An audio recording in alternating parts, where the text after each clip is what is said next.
bem, mais uma nova edição do programa Painel Alagoas, aqui na TV MA, canal 525 da NET.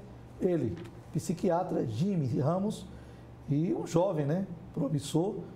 E esse momento tão difícil da sociedade mundial, né, onde a população foi pega de surpresa. E vou só relatar aqui muitas coisas. Quem é você, sua formação? Bom, eu sou o Jimmy Ramos, sou psiquiatra, sou alagoano, nascido em Maceió. Aos 18 anos vim morar aqui em Maceió, não, nasci em Arapiraca, vim morar aos 18 anos aqui em Maceió. Comecei a faculdade, fiz a graduação pela UFAL, a residência pela Uncisal e atualmente estou trabalhando aqui no The Square, servindo a população, né, com a atenção e o cuidado da saúde mental através da psiquiatria. Quando se fala psicólogo, psiquiatra, a gente sempre falou que já havia uma barreira com o psicólogo, né? Com a psicologia, né? Mas se pensa, logo existo.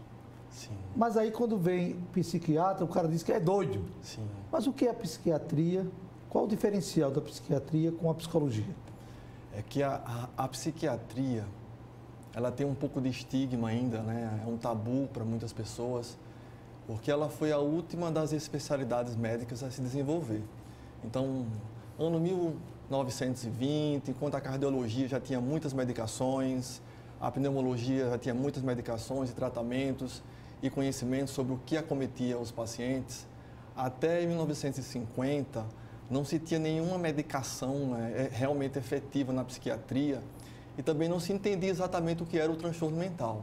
Então, o que é que se fazia com uma pessoa que tinha um transtorno mental grave até 1950? Isolava.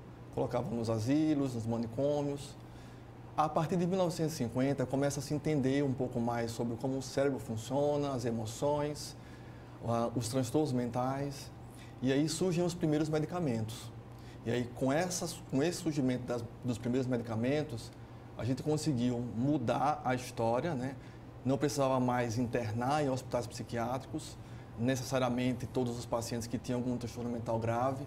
Muitos poderiam ser conduzir o seu tratamento em casa, só que aí fica o estigma, né? Então, dizer que tem um transtorno mental, que tem uma depressão ou que alguém na família tem uma esquizofrenia, ainda é algo que é delicado na nossa sociedade. E nós temos aí o papel de modificar isso com o tempo, através da informação, através da exposição dos saberes, né? Para que as pessoas elas não tenham medo, né, de falar se sente algo ou se tem algo que angustia e, havendo a necessidade, de procurar um profissional de saúde mental, um psiquiatra, para poder haver um diagnóstico, um tratamento. O psiquiatra é o especialista médico em termos de emoções, é o médico da alma. Sentimentos, humor, pensamentos, senso-percepção, como percebe o mundo, como funciona, como há o funcionamento cerebral. E o psicólogo é um profissional formado em psicologia, que trabalha junto com o psiquiatra nessa questão da promoção da saúde mental. Então, sendo assim um pouco mais simplista, o psiquiatra ele trabalha também com a medicação, né, com os fármacos. E o psicólogo é na área do diálogo, do saber, né, do orientar e do acolher de emoções e sentimentos do paciente. E o psiquiatra é quando necessita de um fármaco, sendo simplista. Quando devo procurar um psicólogo e não o psiquiatra, ou o psiquiatra e não psicólogo? Eu costumo dizer o seguinte, que todo mundo merece ter um psicólogo. Não digo que todo mundo precisa, porque precisa é muito forte, mas merece. Por quê? Porque todos nós temos nossas angústias, nossas frustrações, nossos medos. E o psicólogo é um profissional que vai atuar nesse momento da vida que você vai ter uma sessão de terapia, onde você vai falar sobre as suas demandas, angústias, o que sente, o que pensa. E aí é um profissional que estudou para isso, que entende mais sobre o pensamento, sobre as emoções, sobre o cérebro humano e vai ajudar, né, a pessoa a encontrar as melhores saídas para a vida. Então, com o psicólogo, a gente vai se conhecendo melhor, vai se entendendo melhor e assim a gente vai tirando aquelas limitações que nos prendem em relação aos nossos projetos, sonhos. Já o psiquiatra, ele entra num contexto onde há mais um sofrimento. Então, quando há um transtorno mental, e como é que eu vou vou categorizar esse transtorno mental? É um contexto em que a pessoa já não está conseguindo exercer suas funções laborais, né, as atividades do dia a dia dela, ou que ela está num estado de angústia, de contínuo, ou uma ansiedade que não consegue controlar, e aí cabe a avaliação de um psiquiatra.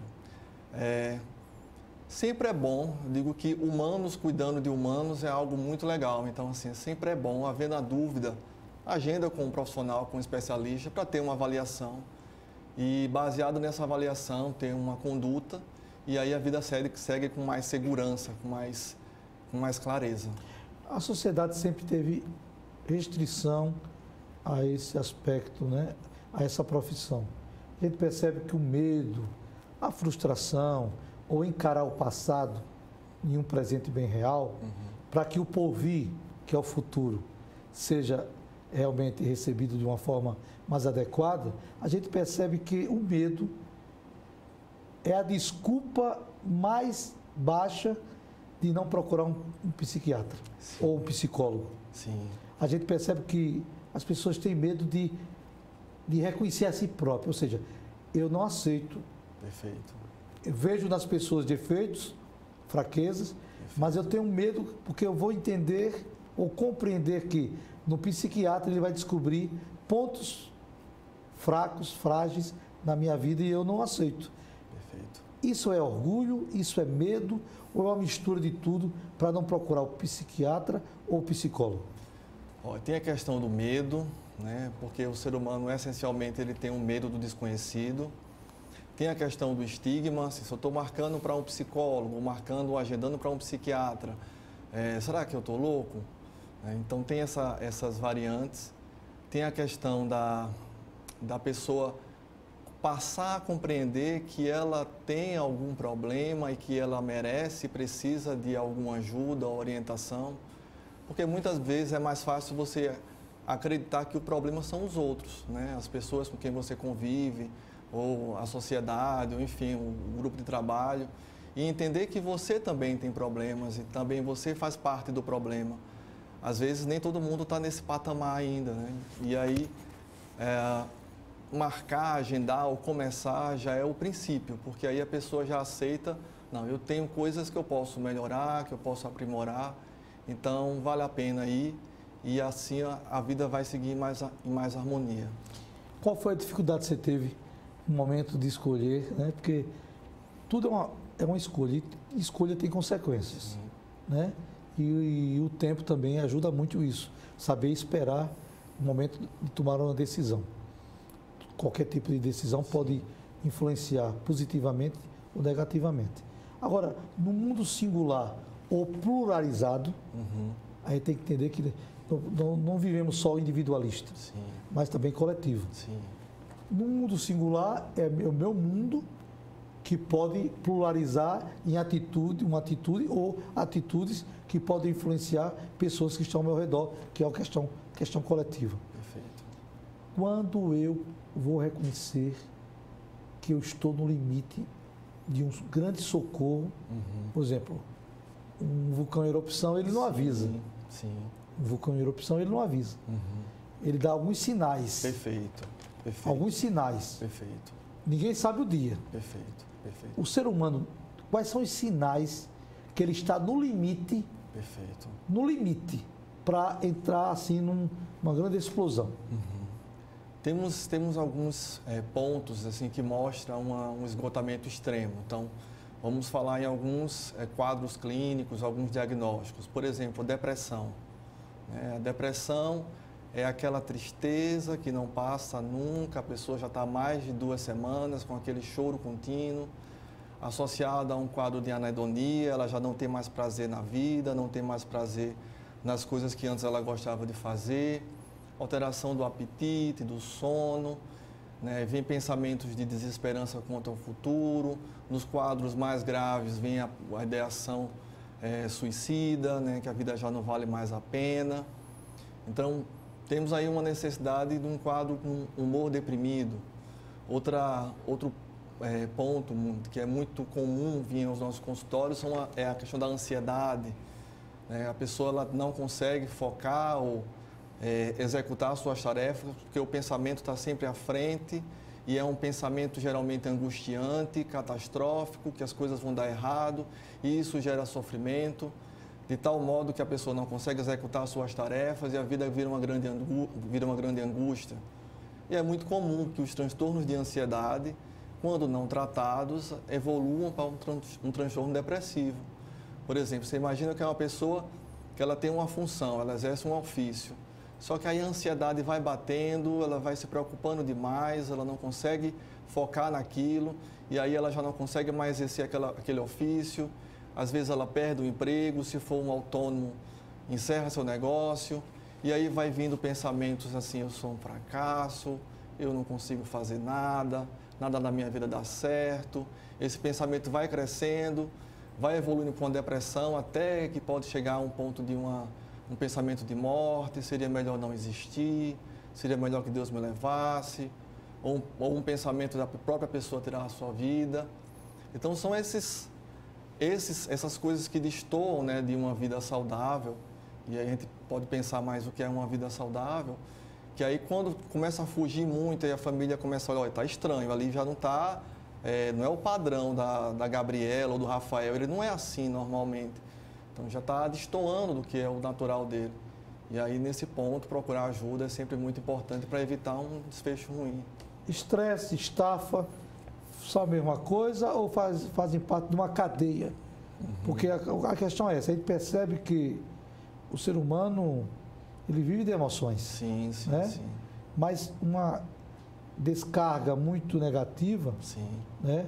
Eu vi numa entrevista no programa na rádio, que a gente faz na Rádio Farol, eu entrevistei um cardiologista. Sim. E ele disse que a pessoa morre, o coração se entristece quando recebe muita tristeza, ou seja, Perfeito. absorve muito impacto, Perfeito. notícias ruins, Perfeito. o coração adoece. Uma pessoa que está embriagada não diz que está embriagada. Uma pessoa que tem um defeito, às vezes, não aceita que tem. Qual o momento que o ser humano, ele, não é a família, diz, eu estou precisando agora procurar um médico? Eu vou colocar assim, quando a angústia e a aflição chegou no limite. Se a pessoa está olhando para o futuro sem esperança, desolada, se ela não vê sentido na vida, se ela sente que a vida está algo muito angustiante, da qual ela não está dando conta, seria o momento de procurar ajuda. Agora, a sociedade cobra muito. Essa busca de conquistas, de querer provar aos amigos que conseguiu, que não, e às vezes querer mostrar uma coisa que não é. Sim. Isso vai alterando o comportamento, porque a psicologia é o comportamento do ser humano, né? Perfeito. E a psiquiatria, ela trata o comportamento, mas também da alma. Sim, perfeitamente. Agora com requisitos, com dosagens farmacêuticas, né? Exatamente. A gente utiliza também no tratamento, além da questão da orientação, da fala, da explicação do que está acontecendo, né, em relação a É um pouco do psicólogo, exato, mas também mais avançado, né? Exato. Tem essa questão que a gente maneja o fármaco, né? E também fazemos o diagnóstico diferencial com outros transtornos, né? Porque os transtornos mentais, a gente tem que descartar causas orgânicas, que às vezes a pessoa está com muito desânimo, ela pode estar com hipotireoidismo, né? Tem uma alteração orgânica, hormonal, que tem que ser descartada para poder constatar que de fato é um transtorno mental. Então a gente fica meio nessa ponte assim, entre a medicina, né, e as várias especialidades médicas. A gente vai descartar uma causa orgânica daquele comportamento adoecido e também com a ponte com os psicólogos. Então geralmente a gente trabalha muito em contato, em diálogo. Eles vão, o psicólogo vai tendo encontros semanais com o paciente e o psiquiatra encontro a cada 2 meses ou 1 mês, dependendo do quadro, ou então até um pouco mais de tempo. E aí a gente fica nessa ponte assim, para que o paciente realmente seja bem assistido e a vida dele siga um fluxo o melhor possível. A gente percebe que existem alguns pacientes diferenciados, né? Claro, todos somos iguais. O Dilexo é um paciente diferenciado, porque ele não consegue assimilar o que está vendo. Sim, sim. A leitura, no caso. Tudo, né? O Dilexo, ele tem esse problema. Sim. Como é que a psiquiatria trata de um paciente de Dilexo? Nesses quadros, a gente tem, assim, primeiro fazer se tem outros diagnósticos, como o TDAH, que é muito associado, se existe um transtorno de ansiedade também, então tem medicação para isso. Existem as psicoterapias específicas, né, as estratégias, né, de terapêuticas que o psicólogo vai implementando, introduzindo. O psiquiatra ele vai avaliar como é que está a questão do funcionamento básico, nível de atenção, nível de ansiedade, se a pessoa está conseguindo dormir, como é que está o apetite. Então a gente vai ver se a vida da pessoa está dentro de um parâmetro de saúde, né, mínimo necessário para que ele possa viver com harmonia.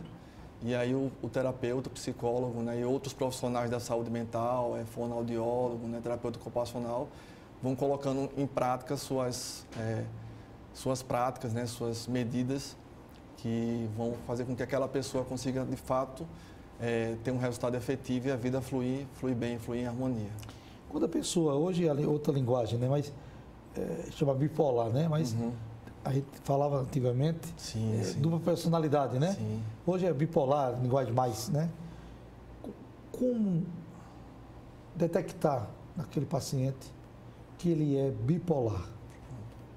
O transtorno de humor bipolar é um quadro clínico em que a pessoa ela tem períodos de depressão, que é aquele período de muita tristeza, desânimo, angústia, sem energia, e períodos de hipomania ou mania, que é uma fase em que o humor está exaltado.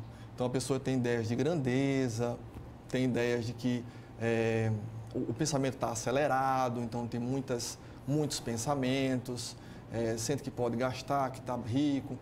Então, assim, o transtorno bipolar é um transtorno do humor, né? Então, esse humor desce e sobe, desce e sobe.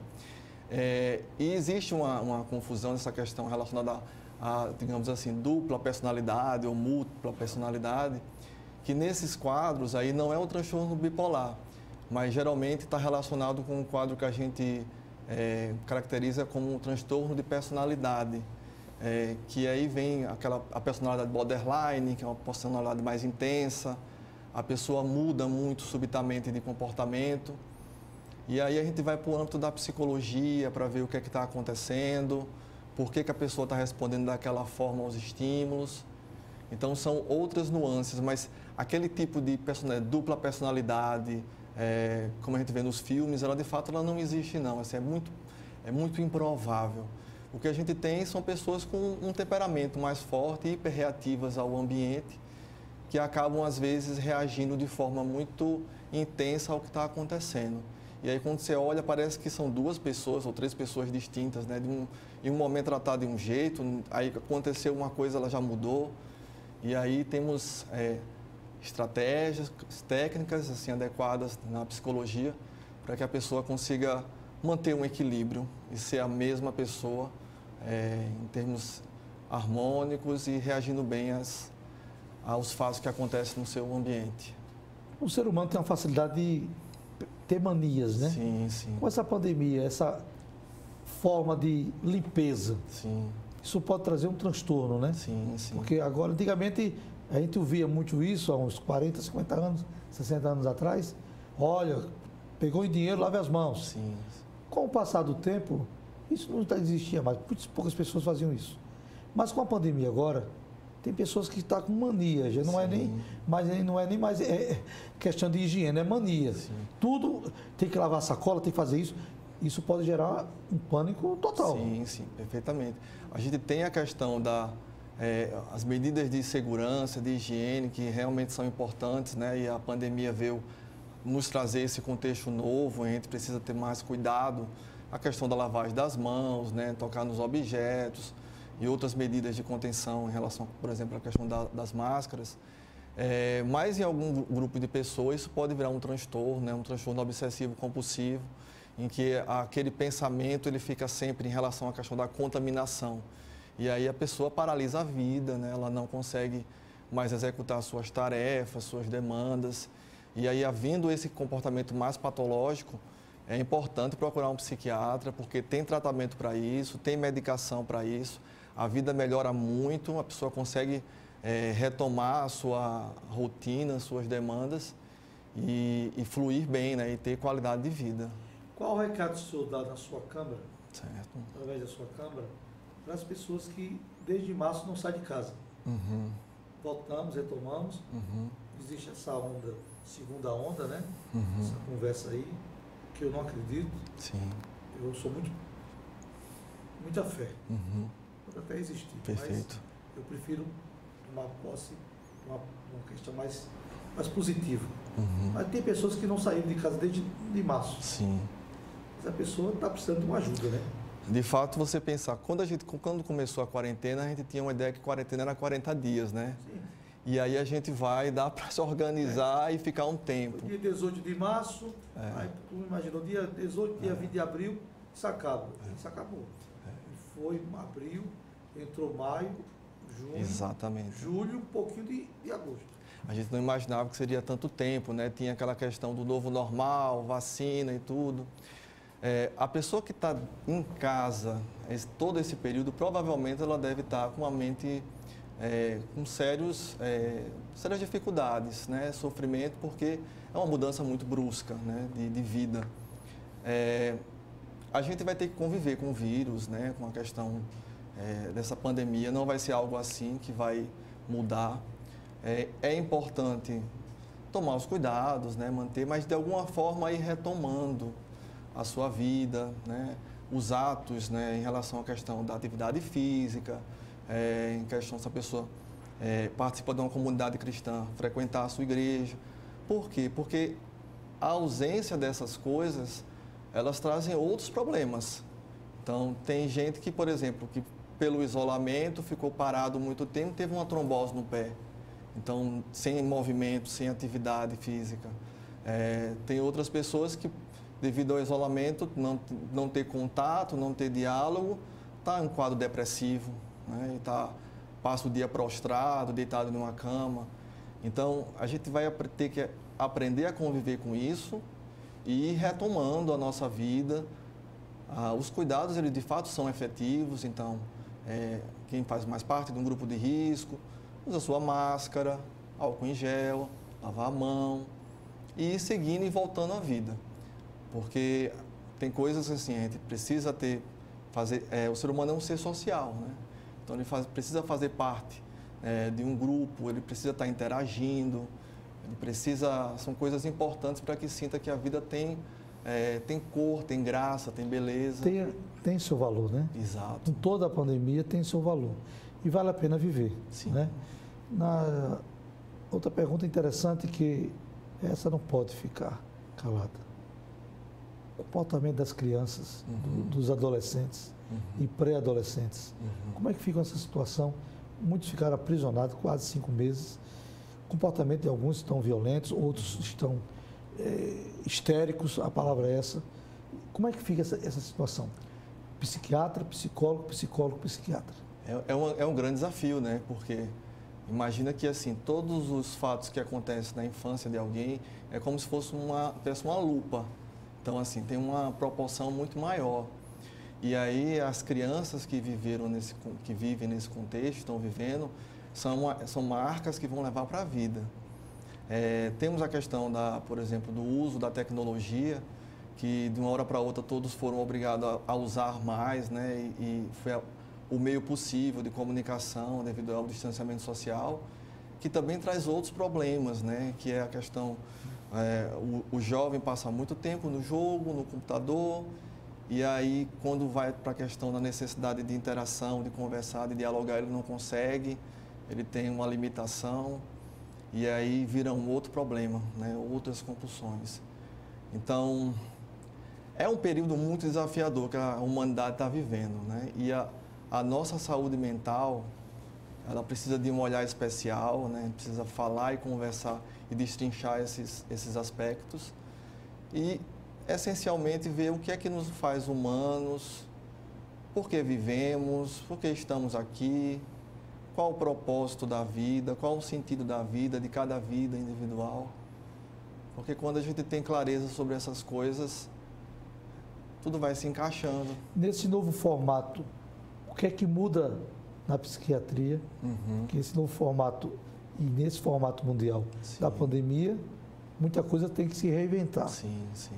A psiquiatria vai se reinventar ou ela está aproveitando sinais de comportamentos totalmente diferenciados nesse ato, nesse intervalo da pandemia?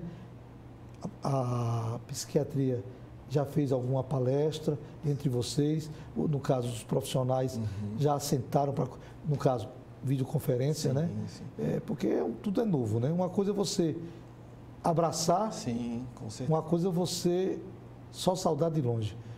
O abraço é uma coisa muito positiva para o ser humano. Transmite energia, transmite afeto, né? Transmite segurança. Tem algumas mudanças, né? Por exemplo, a questão da telemedicina, que foi muito implantada agora e está sendo muito utilizada. A questão da teleconferência, estamos utilizando mais. E criando estratégias para lidar com as limitações e com os desafios. Eu sempre aconselho, por exemplo, os meus pacientes assim, se vai se comunicar, faz chamada de vídeo. É melhor do que só o WhatsApp, o texto, né? Faz um vídeo, porque o vídeo tem mais elementos de comunicação e dessa forma as pessoas conseguem se entender melhor e também sentir a questão do afeto, né? Da segurança, coisas essenciais para que a gente tenha uma vida saudável, né? Segurança sempre. Sua mensagem, nas suas considerações finais, de esperança e expectativa para a humanidade. Sim. Vivemos um tempo desafiador, um tempo que foi necessário se reinventar e vamos trabalhar juntos para construir uma sociedade melhor, com mais qualidade de vida. A gente teve que parar, pensar e aí vamos avaliar e ver o que é que realmente é importante na nossa vida. O que é que realmente é valor para a gente. São os bens, são os sapatos. Às vezes a pessoa tem 20 pares de sapato, mas não servia para nada durante um certo momento, porque não poderia nem circular com eles. Então, o que é valor para a gente? Vamos refletir juntos e construir um saber, um conhecimento juntos. Muito bem, Painel Alagoas, um painel de informações com o Dr. Jim Ramos. Uma satisfação, conhecimentos, uma simplicidade, mas deixou para você algo importante, reflexão. A vida tem muito mais valor do que os bens materiais. E você tem a capacidade de superar tudo isso. Painel Alagoas, a avaliação é sua.